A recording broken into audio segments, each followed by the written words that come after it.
So welcome to the Sheffield Sunday As Bill Sees It meeting. This is the main share, and today it is with great pleasure and much gratitude that we welcome Cathy Mc E from Florida, who's come to share for about 40 minutes, after which we'll open up for general sharing or if you'd like to ask a question. Thank you so much, Cathy. It's wonderful to have you here, and the floor is yours. All right. Thank you so much, Natasha. Thank you for your service and everyone who has read. My name is Cathy. I am a real alcoholic. It's so lovely to be here. Thank you, Young, for the invitation in your absence.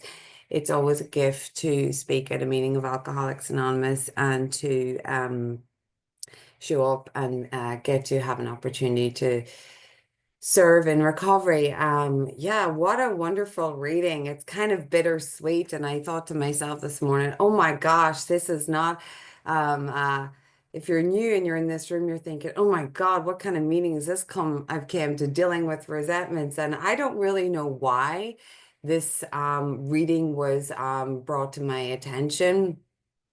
But it was when I was asked to pick something and it just wouldn't go away. It was like, that's what I'm going to read. That's what I'm going to read. That's what I'm going to share on. And, it's so apparent because I have a sobriety date. It's March 13th, 2016. I have a home group. It's the Big Book Comes Alive, and I have a sponsor. And right now, as we speak, I'm currently going through the house cleaning process again, and I'm in the middle of a step 5.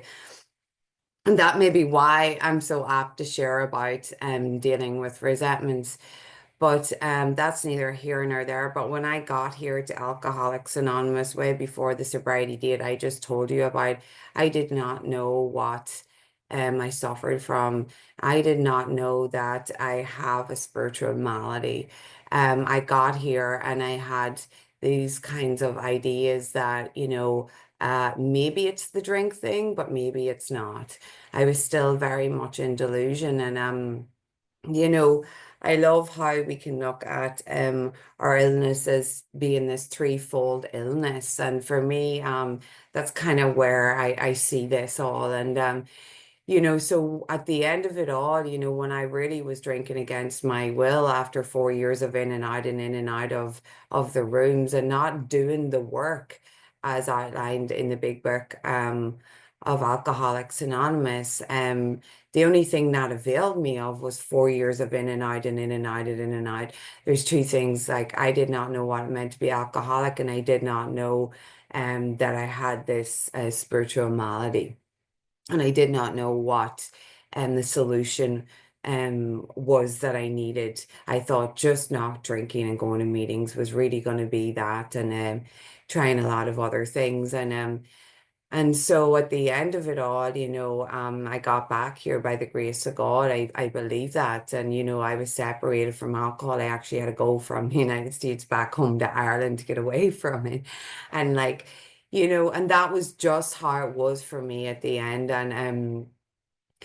And so it stopped working. And when I got back, like I said, I got to see, that I have this thing, that I am alcoholic, that it wasn't the consequences that made me alcoholic, that it wasn't that I went and I did this, that it wasn't that I was brought up this way, that it wasn't this, that it wasn't that, that actually I have this physical component in my body, this allergy to alcohol, that once I start, I want more and I want more and I want more. And it gives me a result, an effect. It's not that I like the taste of it. I don't think many of us do. Well, maybe some of us do, but I didn't like the taste of it. It was doing something for me. And like I never know how many drinks I'm going to have. And I would stop for a period of time and I would never remember the things that would happen to me that maybe would make me want to stop drinking, or the things I lose, and I would pick up a drink again.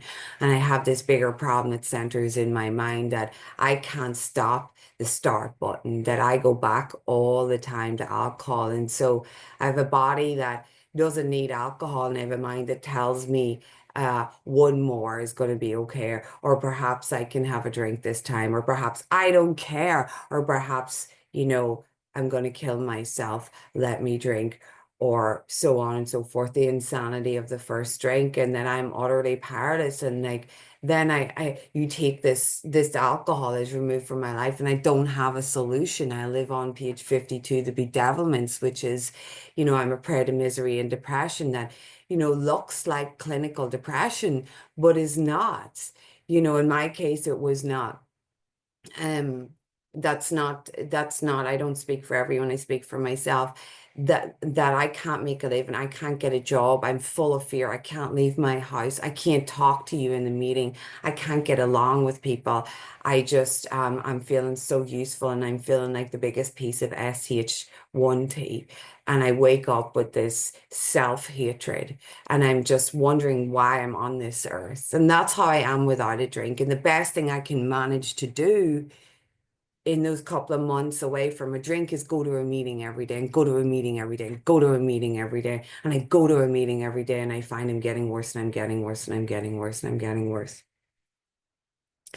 And without a solution, I come to the point where eventually I'm contemplating ultimate sacrifice, which is taking my own life. And someone approached me and told me to come to a big book study and get a sponsor and to start looking at this work and doing this work. And that was such a gift, because I did not see that, this selfishness and this self-centeredness is a root of my troubles, that I was trying to take the wrong self, quite frankly, when I wanted to take my life.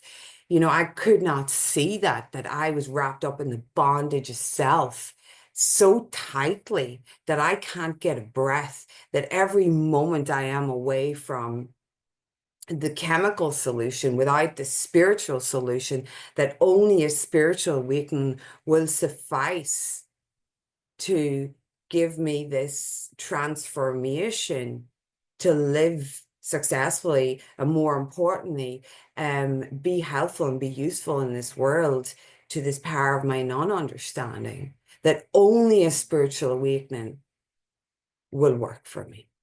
That's the only thing. And so what does that look like?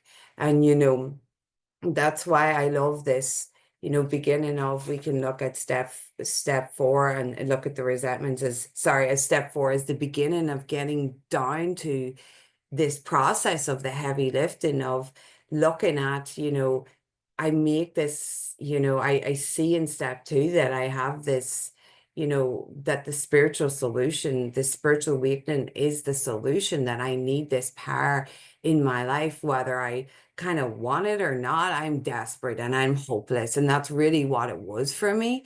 And I need that power. And I come to see that, okay, I have to make a decision, because my life based on self-will, running my life on self-will, is not successful. It's going downhill pretty fast. And that was very, very clear, not so much from the outsides, but from the internal climate inside of myself. I just told you about that 5 minutes ago, what that result looks like for me. And to see that I can't get rid of this on my own. It's no good that I don't want to have this selfishness and self-centeredness. So I'm doing a lot of reading, really up to page 63 in our book, which is really, really good for me, because I need to have that self-diagnosis inside of me and go, this is me, this is me, this is me. And the more I turn these pages, the more desperate I get to do this work. And, I make this decision in step 3, which is really just a decision to continue on to do the rest of the program. Like, I don't understand much about God at this point. I'm not interested. Quite frankly, when I came here, I wanted the pain to stop. I didn't want to live like this, right? And so I make this decision in step 3. I sign this little contract with this power I don't understand, because today I believe and I know in my heart it's an experience I have with this power, to go and do some work, to go and do some work. And it talks on 63 about that. The next thing after our prayer, we launch out on this course of vigorous action. Action. I'm going to do something. And the first step of which is a personal house cleaning. So this vigorous course of action to produce this spiritual awakening is steps 4 through 9. But the first part of that is this personal house cleaning. And, I used to hear a lot when I came into the rooms about step 4 and about you know, how it was and this and that. And quite frankly, step 4 is the beginning of the change of the rest of your life. The best change for the rest of your life. It is not something to be fretted, to be scared. You're going into this with a sponsor or a guide, and that was my experience. And I don't have to figure it out. I don't have to figure out how to deal with this number one offender, this resentment. It's put down in this book for me. It is so, so clear cut. And you know, I have to do something after that third step prayer. I have to get up and I have to start writing. And it talks about that if I don't do anything, that vital and crucial step could have little or permanent effect. You know, it's not an intellectual process for me anyway.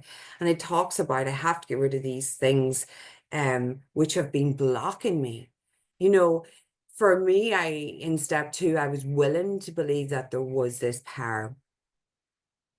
You know, that was my willingness, and I could kind of have this nice fuzzy outlook on these lovely little like words like spirit of the universe, great reality. All of those things were lovely, but I'm blocked. And this is the beginning of the change. This is the most magnificent thing we can do to start to have that change, is to get down to unblocking, which is to get down to the causes and conditions. And one of those, the causes, the resentments, the fears, the guilt, the shame of my sex conduct.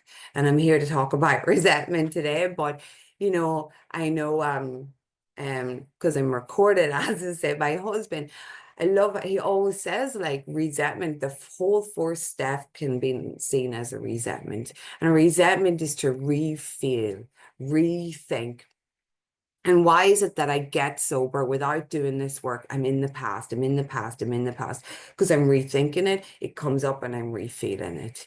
And I love in our book on 64, it talks to me about that it's the number one offender. It doesn't tell me alcohol is the number one offender, but I know today what happens when I don't treat a resentment. I know that selfishness, because the selfishness and the self-centeredness is a root of my troubles, is a root of my resentments, that I get so in the bondage of self that the insanity kicks in.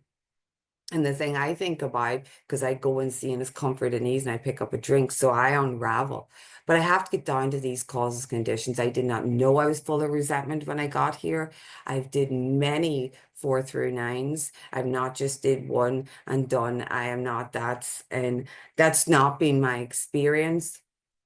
And also resentment, it talks about, you know, in step 10 and in our nightly review in 11 as well. So I'm going to be dealing with this for the rest of my life. But if I'm new, or perhaps I'm going through a semi-annual house cleaning or annual house cleaning, I'm going to do it from putting it down on paper. And it tells me that in dealing with resentments, I set them on paper. And I would hear a lot of myths in the rooms that, you know, if you're resentful, just pray for them. And I'm like, that's like wishing that I don't drink. That's like wishing it away. It doesn't do anything for me. That's part of the process, along with setting it on paper. And it tells me that from it stems all forms of spiritual dis-ease. And I love the analogy of like a plant. The stem of the plant feeds the plant, and that's what's feeding me without doing this work, is resentment. I am just being fed by resentment, and I am restless, and I am irritable, and I am discontented. I am spiritually ill, and it tells me that when that spiritual malady is overcome, I straighten out mentally and physically. Like I thought when I stopped drinking, I got back here, that, you know, just get to the gym, just get the job, just get the relationship, and everything will get sorted out. And they're like, no, no, no, no, no, no. How about you get a sponsor and do the step work? How about you start writing step 4? And I'm like, but what's that got to do with it? I have no job. And it's like, no. When the spiritual malady is overcome, we straighten out mentally 4, 5, 6, and 7, the home I live in, and 8 and 9 with you and the universe around me. And I set them on paper, and it tells me I listed the people, the institutions or principles with whom I am angry. And the book has a very clear way of showing us how to do that. It's an inventory, it's a list of things. And like I've did multiple 4 steps by putting them on paper, and in the same way that the book gives me, but also in kind of drawn out different ways, let's put it that way. But I'm clearly looking at the people that I'm angry at, the institutions. People are easy, these institutions, which are the banks, which are they in America, they call it the IRS, the government, all those things, the principles, these belief systems, and by which I lived by, that perhaps I was told when I grew up, that make me angry. And I put them in column 1. And I get the column 2, and I love our definite example. Why am I angry? It gives me about 19 words. Now, I am not going to lie to you and tell you it's always been 19 words. I mean, I have did more than 19 words, but the point I'm trying to say is I keep it to point form. Why am I angry? My mom, she abandoned me at 11, wasn't there for me. And it's next. It's not a story. But if it is, okay, just get it down on paper. And what does this affect in me? Like this was so powerful, because when I got here, I did not know that I was spiritually sick, that I had a spiritual malady, that I was angry, because it didn't look like that. I was very shut down. I was very quiet, but I was full of resentment, full of resentment. And I am like, it's not a competition, but I'm going to be very honest with you. You can even phone up Howard and ask him. Like, I'm not the kind of person that has 20 resentments. I mean, I manufacture them. That's the kind of alcoholic I am. And that's just the truth. I mean, hundreds, you know. And if that's not your experience, that's fine. I'm just talking about me. And I'm looking at these things in me, in self, these basic instincts in column 3, like that are interfered with, that are threatened. And these are my self-esteem, how I feel about myself, my ambition, my future desire, and my goals, my physical security, my emotional security, my financial security, my personal relations, my relations with you, and my sex relations, right?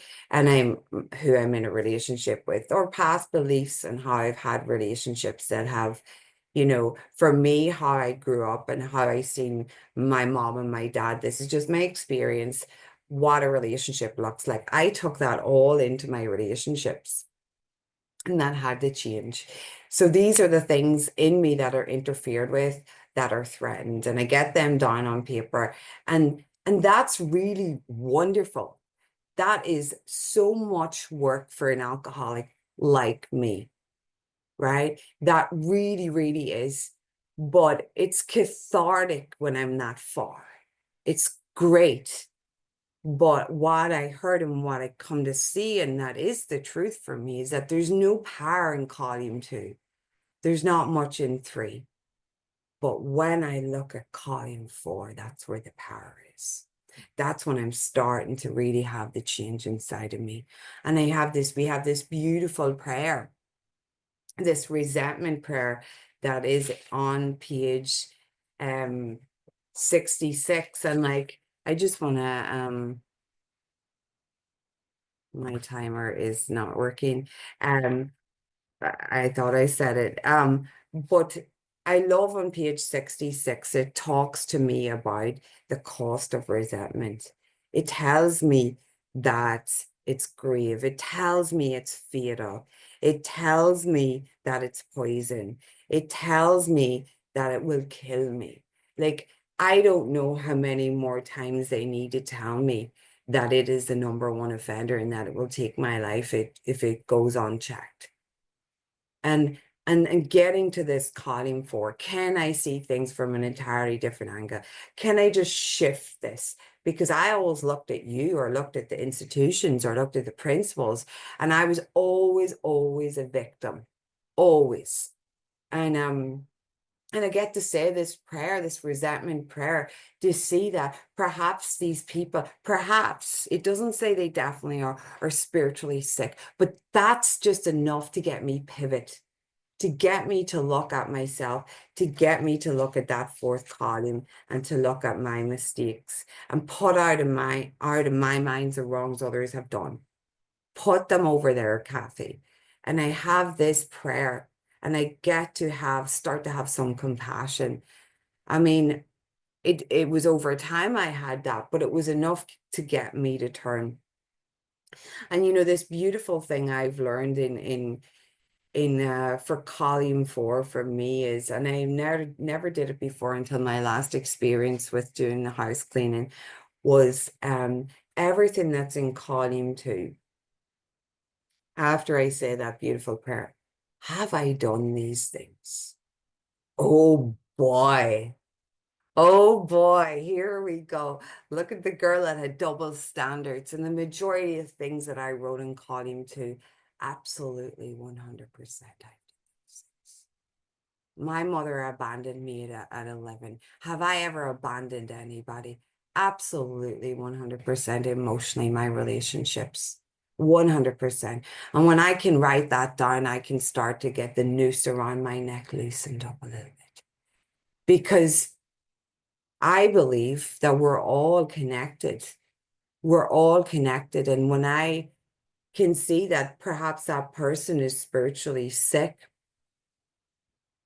that I'm spiritually sick as well, that something begins to change, right? That something begins to change in me, that in actual fact, I've done those things as well, right? And that was big news for me. And and then in my fourth column as well, I started to look at the next thing, which was, where did I make a decision based on self that put me in a position to be hurt? And I also call this the money column. I love this column.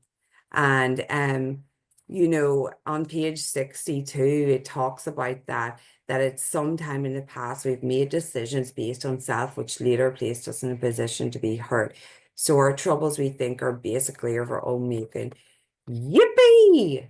And I know I sound a bit like condescending, maybe is the word when I say that, or sarcastic, but it didn't feel like that when I was doing it. But the point here is that if I can see that my troubles are of my own making, there's a chance I can change. Because I live my life from the outside, looking at you, if you would change. And I was a victim, and all that was futility.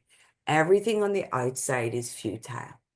But my troubles are my own making, so perhaps I can do something. There's hope for me that I can start to change, not on my own power, but with this process, with this power I don't understand, and through following the clear-cut directions. And the decisions I made based on self that later placed me in a position to be hurt. Because you see, the selfishness and the self-centeredness driven by the 100 forms of fear, without a spiritual solution, without this power in my life, just not taking a drink, I will step on your toes and you will retaliate, whether I want to do it or not, whether I wish I didn't do it or not. That is the nature of the beast. That is what I'm dealing with in self.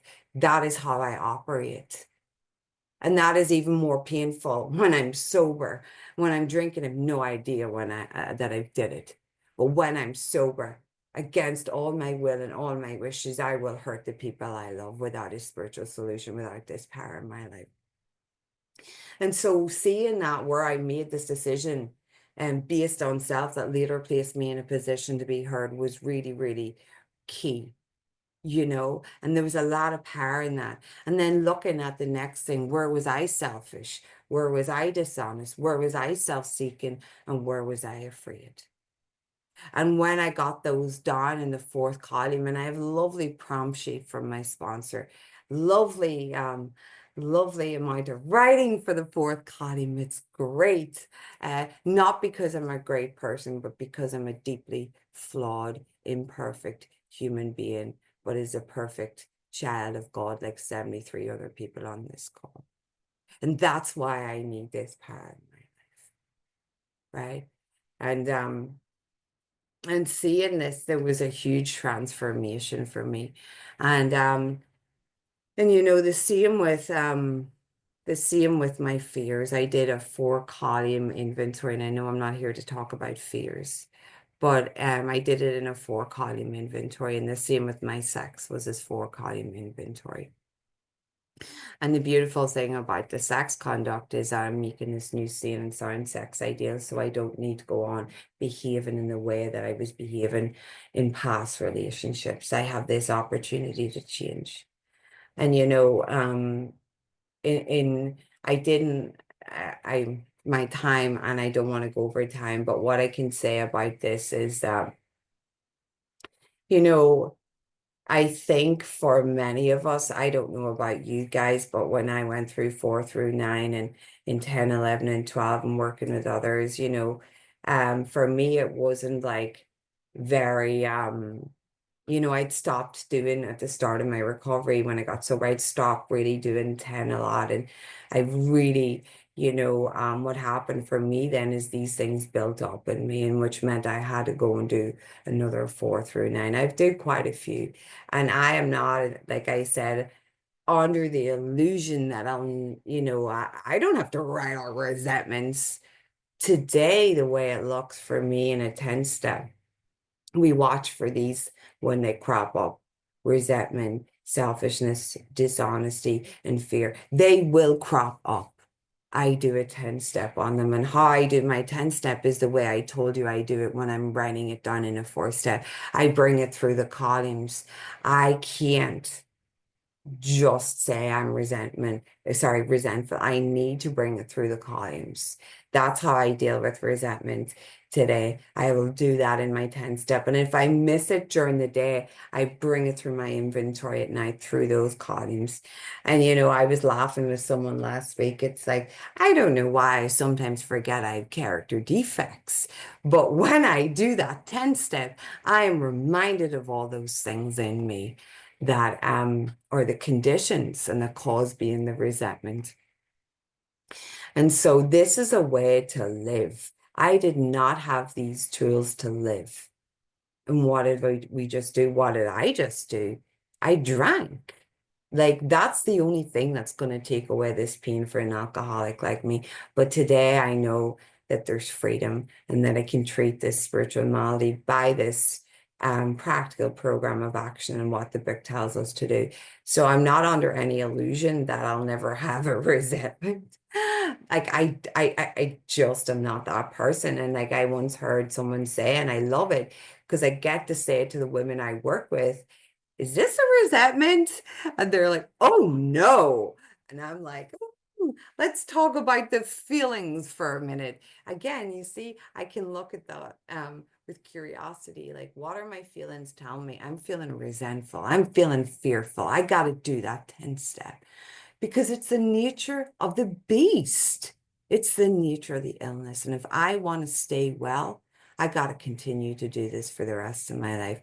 And I'm really, really honored to be here. And if you're new, this is not a scary step. This is the beginning of the rest of the best of your life. And thank you for having me. That's all I have. God bless.